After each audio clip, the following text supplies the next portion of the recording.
브살렐과 오홀리압과 및 마음이 지혜로운 사람 곧 여호와께서 지혜와 총명을 부으사 성소에 쓸 모든 일을 할 줄 알게 하신 자들은 모두 여호와께서 명령하신 대로 할 것이니라.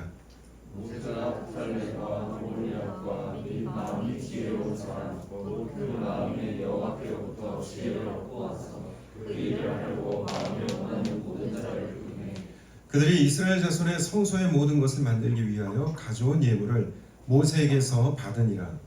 그러나 백성이 아침마다 자원하는 예물을 연하여 가져왔으므로 모세의 모든 일을 하는 지혜로운 자들이 각기 하나님을 중지하고 와서 모세에게 말하여 이르되 백성이 너무 많이 가져오므로 여호와께서 명령하신 일에 쓰기에 남음이 있나이다.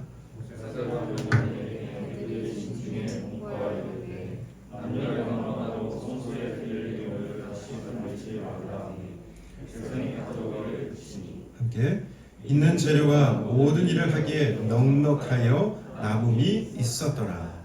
아멘. 오늘 말씀 보니까 어떠세요? 왠지 좀 든든하고 뿌듯하기도 하고 기분 좋은 그런 느낌 안 드세요? 성경 말씀 읽다 보면은 어떤 경우에는 참 두려운 말씀도 있고 또 어떤 경우에는 우리의 마음에 참 여러 부분을 이렇게 찌르는 듯한 그런 말씀도 있고 어떤 말씀은 소망이 막 솟구쳐 오르는 그런 말씀도 있고요. 또 어떤 말씀들은 이렇게 좀 따뜻하기도 하면서 훈훈한 그런 말씀도 있습니다. 그래서 성경을 읽다 보면은 굉장히 온도 차이가 있어요. 어느 부분에서는 굉장히 차갑기도 하고 또 어느 부분에서는 굉장히 따뜻한 그런 말씀들이 항상 있습니다. 그래서 우리가 냉철해져야 될 때는 하나님의 그 말씀의 온도로서 우리를 채워주시면서 정말 냉철한 마음을 유지할 수 있도록 해주시고 또 우리 안에 어떤 따뜻함이나 훈훈함이 필요할 때는 그런 훈훈함과 따뜻함들을 채워주시는 참 신기한 그런 역사들이 분명히 있는 것 같습니다. 저는 오늘 말씀 묵상할 때 굉장히 훈훈했거든요. 특별히 한 교회의 담임이라는 그런 역할을 또 맡고 있다 보니까 이 말씀은 더더욱 제 마음에는 너무나 이 기분 좋은 그런 말씀으로 들려왔어요. 항상 제가 꿈꾸는 그런 교회의 모습이 있습니다. 그 모습은 어떤 거냐면 사실 우리 교회 한국 기독교 역사 속에서 그 교회들의 어떤 발걸음 발자취를 살펴보면 굉장히 그 탁월한 그런 목사님들이 많이 계셨고 또 부흥기를 이렇게 살펴보게 되면 굉장히 뜨거웠던 그런 시절들이 있었던 걸 알 수가 있어요. 그리고 정말 성령 충만한 역사들이 많이 나타나는 그런 시절들도 우리에게 있습니다. 그래서 어쩌면 우리 신앙생활에 굉장히 추억처럼 담겨 있는 것들도 있어요. 자, 우리 박규현 형제가 지난번 우리 수요 예배를 드리면서 여기서 우리 부흥회 때 부르는 노래를 막 좀 찾아서 부르는데 너무 잘하는 거예요. 젊은 친구가. 그래서 예전부터 이제 좀 그런 어떤 그 뜨거운 신앙생활을 좀 해왔던 또 기도하는 그런 일에 있어서도 좀 남다른 어떤 그런 교회 분위기가 또 있었던 것 같아요. 사실 저에게는 또 저희 그런 세대에는 그런 추억들이 좀 있거든요. 예전에 막 북치면서 기도하고 찬양을 엄청 크게 틀어놓고 기도하고 정말 소리 지르면서 목이 쉬지 않으면 기도한 것 같지도 않은 그런 시절들이 분명히 있었고요. 또 그런 시절이 있었는가 하면 지금은 조금 변화돼서 어떤 예배에 있어서도 문화적인 요소나 이런 것들이 많이 또 중요해지고 사람들의 어떤 감성이나 이런 부분들도 예배에 있어서는 굉장히 중요해지는 그런 시대를 또 살아가고 있는 것 같기도 합니다. 어찌됐든 간에 우리의 그 신앙생활 속에는 굉장히 그런 믿음에 대한 또 예배 분위기에 대한 공동체에 대한 어떤 추억뿐만 아니라 그림들이 분명히 있거든요. 저에게 있는 그림은 뭐냐 하면 성도 한 사람 한 사람이 예전에 그 목사님들 굉장히 카리스매틱했잖아요. 그래서 그냥 한마디 딱 하면 사람들이 그 말씀의 그 권위나 모르겠어요. 그 분위기 앞에서 완전히 압도되는 그런 것들이 있었는데 사실 여러분들이 저를 봐서 아시겠지만 제가 그렇게 카리스매틱한 사람이 아니잖아요. 그렇죠? 제가 무슨 말을 한던 누가 무서워하겠어요. 안 그래요? 네, 다들 그렇다고 승부하시는 것 같은데 어쨌든 저는 그런 사람이 아니에요. 그래서 제가 어떤 말의 권세를 가지고 여러분들에게 한마디 딱 하면 여러분들이 일순간 막 무슨 삶이 변화되고 뭔가 막 책정하게 되고 그런 것도 아니고 그렇죠? 저는 하나님이 저에게 주신 어떤 소망이나 그림은 교회 공동체가 각자가 정말 자기의 역할에 맞게끔 잘 서는 거예요. 성도들도 사실은 그 목사님의 어떤 그런 권위와 또 목사님이 이렇게 주는 어떤 분위기에 압도돼서 끌려가는 것도 좋죠. 사실 그렇게 해서 뭔가 구심점이 생기고 하는 것도 좋은데 하나님이 저에게 주시는 그림은 그렇지가 않아요. 저는 각 사람이 각 사람에게 주시는 은사대로 또 각 사람에게 주신 성향대로 각 사람에게 주신 역할대로 잘 서는 거예요. 잘 서기 위해서 가장 중요한 게 저는 말씀이라고 생각해요. 제가 아니라 제 힘이 아니고 하나님의 말씀의 힘이 여러분들 안에 작용하고 여러분들 한 사람 한 사람이 하나님과 좋은 관계를 맺고 있어서 그냥 이 안에서 뭔가 자원하여 일들이 이루어지고 한 사람 한 사람이 성령에 충만해서 그 충만한 사람들이 모여져서 뭔가가 이루어지는 그런 그림이 제 안에는 있습니다. 그래서 항상 그걸 놓고 기도하게 되는 것 같아요. 한 사람 한 사람이 잘 세워지기를. 그리고 유심히 살펴보게 되는 것 같아요. 이 사람에게 주신 것은 무엇일까? 그리고 그 은사와 재능들이 잘 활용되어지기를 항상 소망하는 마음이 있습니다. 그래서 자꾸 그런 얘기를 하고 싶어요. 누군가가 뭔가를 가지고 있는 것 같으면 그걸 일깨워 드리고 싶고 너무너무 잘하고 있고 굉장히 좋은 거라고 말씀드리고 싶고 저에게는 그런 게 있는 것 같습니다. 카리스마틱한 건 아니지만 그런 거는 잘할 수 있을 것 같아요. 그래서 어쨌든 제가 갖고 있는 이런 그림이 또 여러분들 안에서도 좀 주어지면 좋겠다는 생각이 듭니다. 제가 볼 때 우리 교회 공동체로 이렇게 불러주실 때 분명 하나님께서 그 마음들이 모아질 수 있도록 불러주신 줄로 믿어요. 그래서 여러분들도 각자 정말 하나님과의 그런 관계를 잘 만들어 가시기를 바랍니다. 그래서 여러분들의 그런 삶에서 그거 아세요? 여러분 요즘은 주일이라는 표현을 성도들도 이렇게 뭐 잘 쓰는 분들도 계시지만 그냥 일요일이라고 하시는 분들도 꽤 많이 계세요. 근데 예전에 누군가 그런 얘기 했거든요. 성도라면 일요일은 주일이라고 해야 되지 않느냐, 주의 날 딱 정하고 그렇게 얘기해야 되지 않느냐. 근데 어떻게 생각하세요, 여러분? 예, 맞기도 하고요. 또 한편 그렇게 안 하는 사람들도 이유가 있더라고요. 왜 그럴까요? 네? 못 알아들어요? 못 알아들어서 주일이라 그러면 그렇죠. 우리가 일상생활 때 사회생활할 때 주일이라 그러면 주일이 뭐냐 그럴 수도 있어요. 그리고 또 하나 왜 일요일만 주일이냐? 네. 왜 일요일만 주일이냐? 저는 그 말이 너무 마음에 와닿는 거예요. 그러니까 우리가 그냥 입으로 주일이다 뭐 이렇게 하는 것도 중요하겠지만 그런 것도 나름 우리의 신앙의 고백이겠지만 사실은 일주일 내내 주일이잖아요. 그런 마음으로 살면서 주일날 우리가 같이 모여가지고 예배하고 찬양하고 또 우리가 말씀 같이 나누고 하잖아요. 그런 것처럼 매일이 주일이라면 어떻게 하셔야 되는 거예요? 매일의 삶 속에서 똑같이 하는 거죠. 내 개인 예배도 드리고 가정 예배도 드리면서 매일의 삶이 예배가 되게 하시면 좋겠어요. 우리 각자가 다 그러한 삶을 살면서 각자가 주의 말씀 안에서 온전히 잘 세워져 나가고 또 그러는 가운데 우리가 함께 모여서 주님 우리에게 주시는 소망과 비전과 또 필요들을 따라서 같이 쓰임받으면 얼마나 좋아요. 제가 꿈꾸는 교회입니다. 우리가 함께 꿈꿨으면 좋겠습니다. 아멘. 그런데 오늘 보니까 이 본문 속에서 그런 교회의 모습이 너무 보이는 거예요. 먼저 브살레가 오홀리압을 이렇게 딱 지목해서 이야기를 했는데 그들은 지휘를 하는 사람들이었습니다. 성막을 짓는 일. 하나님은 백성들과 함께 거처하기 위해서 아주 상징적인 장소를 마련하시잖아요. 내가 너희들과 함께 하고 있다. 그리고 함께 하길 원한다. 너희들과 동행하고 동역하길 원한다. 같이 지내기 원한다. 이거 사실 이러한 하나님의 마음은 어디에서부터 시작됐을까요? 그게 에덴에서부터 시작된 겁니다. 여러분 이해하셔야 돼요.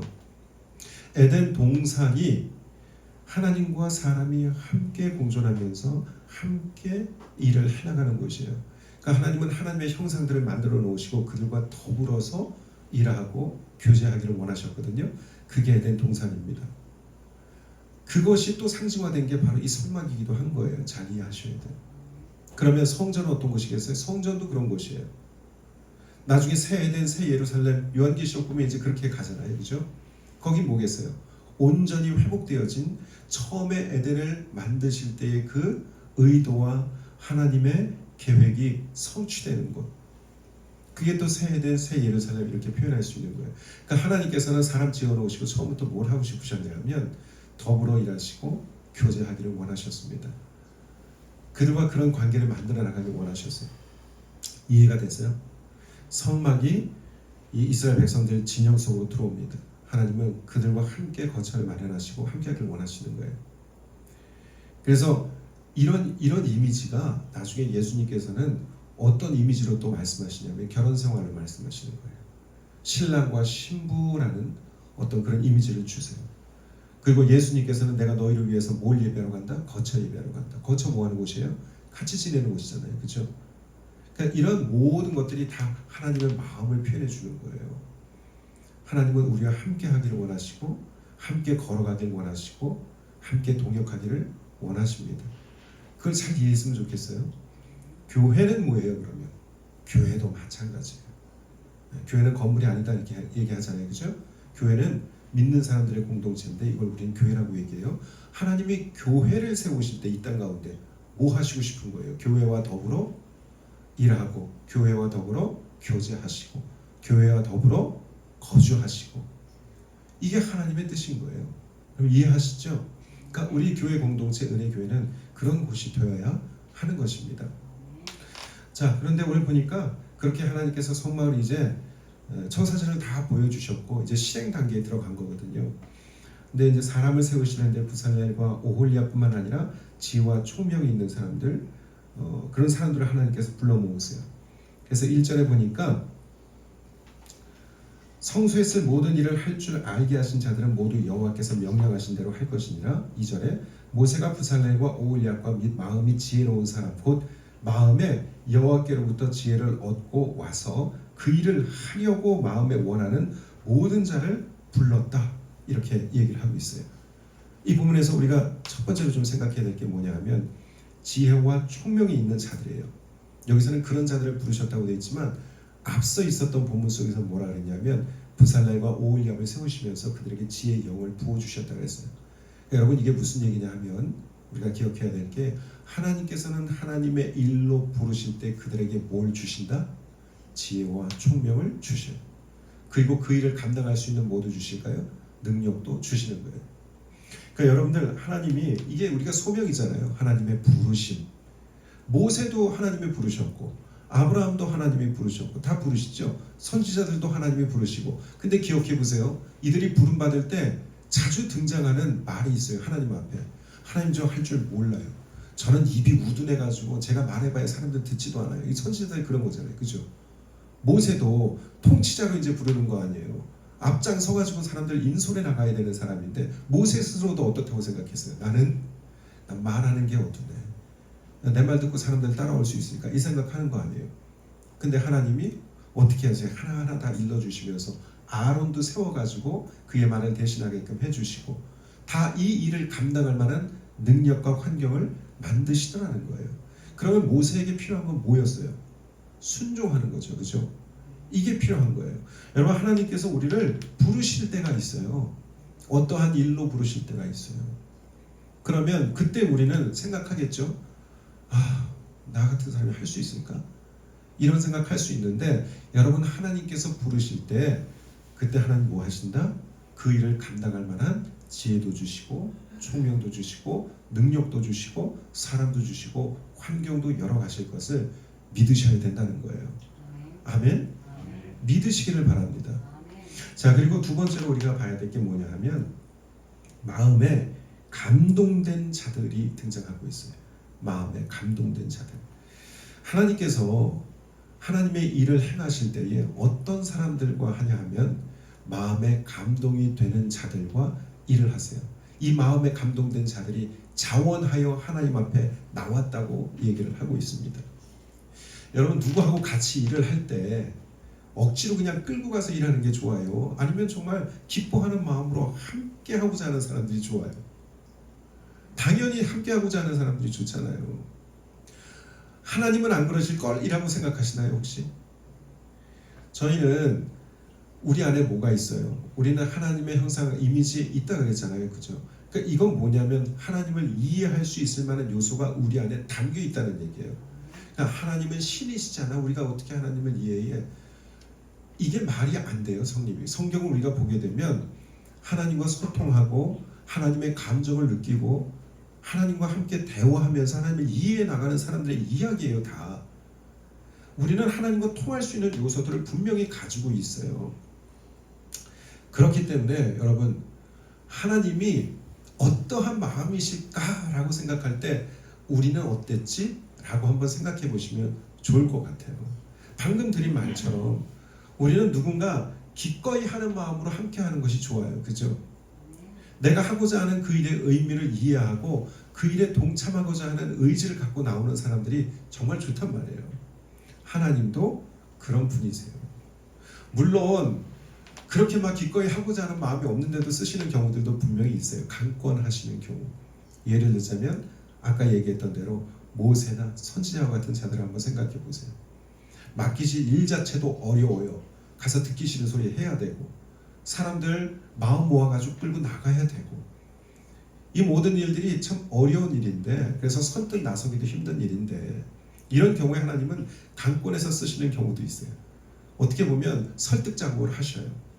내가 할 거고 내가 이렇게 할 거고 내가 다 도와줄 거고 그러니까 아까 우리가 얘기했던 것처럼 소명이 느껴질 때는 하나님이 그렇게 하실 것을 믿고 나가야 된다는 것이고 자 우리가 두 번째로 더불어 함께 무슨 일을 할 때에는 자원하여 기꺼이 할 수 있는 마음이 우리 안에 있어야 된다는 거예요. 근데 여러분 이런 마음이 그냥 생길 수 있을까요? 그냥 생겨요 이게? 가만히 있으면 참 죄의 본성 가운데 있는 자연인의 우리의 상태에서 그런 마음이 생기더냐고 안 생겨요. 피곤하고 힘들고 그냥 시간도 아깝기도 하고 어떤 경우에는 잘 안 생겨요. 그럼 언제 이걸 할 수 있을까? 하나님이 창조하신 이래로 우리를 계속 보존하시고 세상을 회복하시고자 하는 사람을 회복하시고자 하는 그 의지를 갖고 계속 일하고 계시잖아요 여러분. 그렇죠? 이건 뭐 때문에 하실까요? 하나님은 기꺼이 이 일을 하고 계시는 거거든요. 본인이 지치고 힘들 만도 한데 사람으로 따지면 또 상처 입으신 경우들도 많이 있잖아요. 실망하신 경우들도 꽤 많이 있잖아요. 그럼에도 불구하고 이 사람들을 회복하시고 그들을 구원하시고 하나님의 백성으로 그들을 만들어 가시는 그 일을 멈추질 않으세요. 이거 뭐 때문에 그래요? 뭐가 그렇게 만들고 있는 거죠 도대체? 다 알지 않아요? 사자로 시작하는 그거. 사랑 때문이에요. 사랑이 그렇게 만들고 있어요. 여러분 사랑하면은 어떤 생각들이 해요? 몇 차례 우리가 사랑에 대한 이야기도 나누었습니다. 중요한 거 사랑은 뭐라 그랬죠? 약속 지키는 거라 그랬잖아요. 그죠? 약속을 지키는 게 사랑이에요. 성경 보면 에덴에서 하나님과 사람과의 그 관계는 무엇으로 증명된다 그랬어요? 선악을 알게 하는 그 나무 하나. 다른 것들을 다 누려라, 다 먹을 수 있어, 다 할 수 있어, 네가 하고 싶은 대로 다 해. 그런데 딱 불가능한 거 하나, 이것만큼은 깨지면 안 되는 건데 그것도요 선악을 알게 하는 나무가 예쁘게 생겼을까요? 못생겼을까요? 그 아름다운 동산에 선악을 알게 하는 그 나무가 못생겼을 리가 없어요. 분명히 아름답게 생겼어요. 사람들이 볼 때 아우 너무 싫고 왜 저런 걸 만들어 오셨어? 이런 건 아니었을 거라고요. 굉장히 예쁘게 해놓으셨고 거기에는 약속이 담겨 있었어요. 뭐냐? 이거 하나만큼은 먹지 않는 거야. 이걸 통해 가지고 사람과 하나님의 관계가 만들어지는 거예요. 사람은 그 말에 순종함으로 하나님께서 기뻐하시고 사람은 단지 저거 하나야. 다른 모든 걸 누리게 하셨어. 이 하나님의 사랑과 공급하심을 늘 기억하면서 그 약속을 깨지 않음으로 하나님과의 그 친근한 관계를 유지해 나가잖아요. 그죠? 이게 사랑이거든요. 그래서 사랑은 뭐냐면 약속을 깨지 않는 거예요. 이게 먼저. 그 다음에 두 번째 사랑은 뭐냐면 사람을 잘 되게끔 상대를 잘 되게끔 하고 온전하게끔 만드는 것이 사랑입니다. 우리 사랑을 도대체 어디에서 배웠는지 우리가 배운 사랑은 다 어디에서 배운 거예요? 다른 사람들에게 들었거나 드라마에서 배웠거나 소설에서 봤거나 그냥 세상 속에서 우리가 들었던 사랑의 개념들이잖아요. 그죠? 우리 그거 듣고 배웠거든요. 그러니까 이게 사랑이 제대로 못 배웠어요. 우리가 아는 사랑은 누군가를 만났는데 귀에서 종이 울려야 되는 거예요. 그게 사랑 아니었어요. 내 운명의 상대를 만났구나. 사랑을 그렇게 배운다고요. 근데 그거 사랑 아닙니다. 그러면 뭐예요? 시간 지나면 그것도 다 퇴색돼요. 진짜 사랑은 뭐냐면 아까도 말했듯이 첫 번째 약속 지키는 거, 그리고 두 번째는 온전케 하고 잘 되게끔 만드는 것. 누군가를 우리가 사랑하기 시작하면서 그 마음 가운데 뭐가 생겨요? 그 사람을 잘 되게끔 하고 싶은 마음, 온전하게 만들고 싶은 마음 생기잖아요. 그래서 여러분 그 일을 위해서 어떻게 하죠? 아낌없이 투자합니다. 자네가 잘 되게끔 하기 위해서 어떻게 해요? 빚내서 가르치잖아요. 뭐 때문에 그래요? 사랑하니까. 여러분 다친 사람 있으면은 그 사람 가가지고서는 빚을 내서라도 그 사람 회복시켜요. 우리가 사랑하는 사람들, 그죠? 왜? 그 사람이 잘 되기를 바라니까.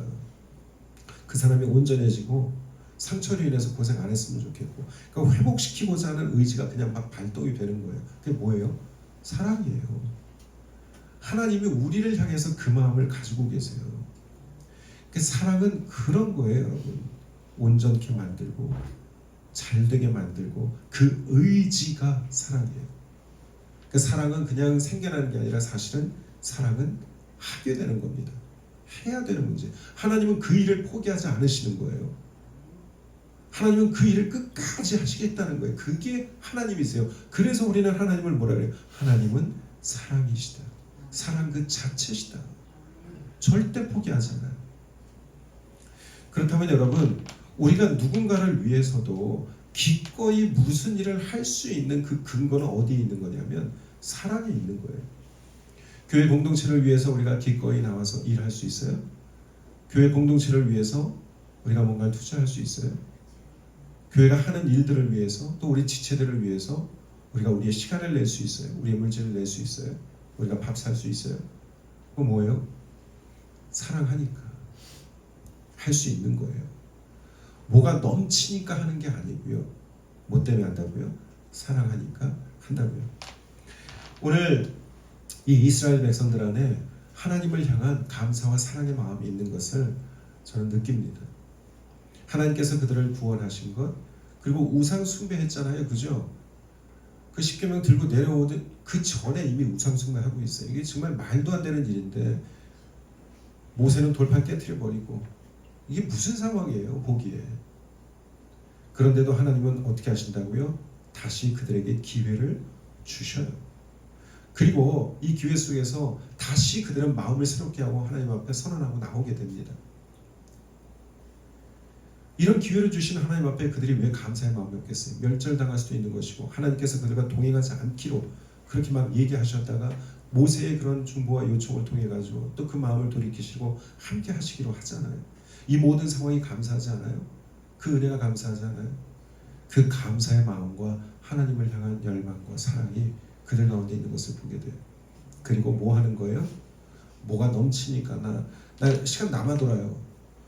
우리 지금 갖고 있는 거 남아돌아요가 아니라 기꺼이 그들이 들고 나와서 넘치도록 가가지고 하나님 앞에 내어놓고 하나님 말씀하신 그 일이 이루어지도록 하고 있는 거예요. 이게 이 자원하여 나오고 있는 사람들의 모습이었습니다. 너무 아름다운 거예요. 너무 예뻐요. 우리 은혜교회 공동체가 이런 공동체자면 얼마나 좋을까? 그런 마음이 너무 많이 들었습니다. 한 사람 한 사람 우리에게 주신, 하나님이 주신 그 믿음의 분량을 따라서 우리의 마음에 감동해 주시는 것, 부르시는 소명감을 느낄 때 우리가 나와서 하나님 앞에 쓰임 받는 것, 그거는 뭐가 막 남아서가 아니고 사랑하기에, 하나님이 우리를 사랑하시는 것처럼 우리가 사랑하기에 그 사랑을 나타내고 드러내는 거죠. 그것으로 인해서 하나님의 일은 이루어지고 하나님과의 동역은 이루어지는 줄로 믿습니다. 아멘. 자, 그러는 가운데 어떤 결과가 나타나게 되냐 하면, 오늘 보니까 이제 이 성막을 짓는 사람들이 막 일을 하고 있을 거 아니에요. 일하다가 모세한테 가가지고 얘기하는 거예요. 5절에 모세에게 말하 이르되 백성이 너무 많이 가져오므로 여호와께서 명령하신 일에 쓰기에 남음이 있으니까 이제 그만 좀 스탑하게 해주십시오. 이거는 참 너무 좋지 않아요? 어떻게 이런 일이 있어? 그죠? 이제 그만 가지고 오라고 하세요. 이제 그만 오라고 하세요. 사람들도 이제 그만 좀. 딴 사람들은 놀게 생겼으니까 그냥 그만 오고. 이런 얘기를 할 수 있다는 게, 예전에 여러분 우리 부모가 자녀에게 하고 싶은 말 하나 있잖아요. 그죠? 제발 이 얘기를 하고 싶은 거. 예? 이혜정 권사님 벌써 알고 지금 웃으시네요. 자녀에게 이 말을 꼭 하고 싶어. 야, 그만 공부하고 잠 좀 자라. 이거 우리가 해보고 싶은 말 아니에요? 부모님들, 제발 그만 공부해. 좀 잠 좀 자고 나가서 좀 놀고. 꼭 그런 거잖아요. 이게 이제 그만 가져오게 하고 사람들 그만 오라고 하고, 기꺼이 하나님 앞에 드리는 그 열심과 사랑이 얼마나 아름다운지. 그러니까 이 모습을, 이 공동체를 꿈꾸면서, 맞아요, 우리는 너무 약해요. 다 압니다. 저도 그런 사람이에요. 근데 여러분, 사랑은 뭐라고요? 포기하지도 않고 사랑을 의지가 강해요. 잘 되게 할 거예요. 회복시킬 거예요. 하나님 그런 분이세요. 그리고 뭐 한다고요?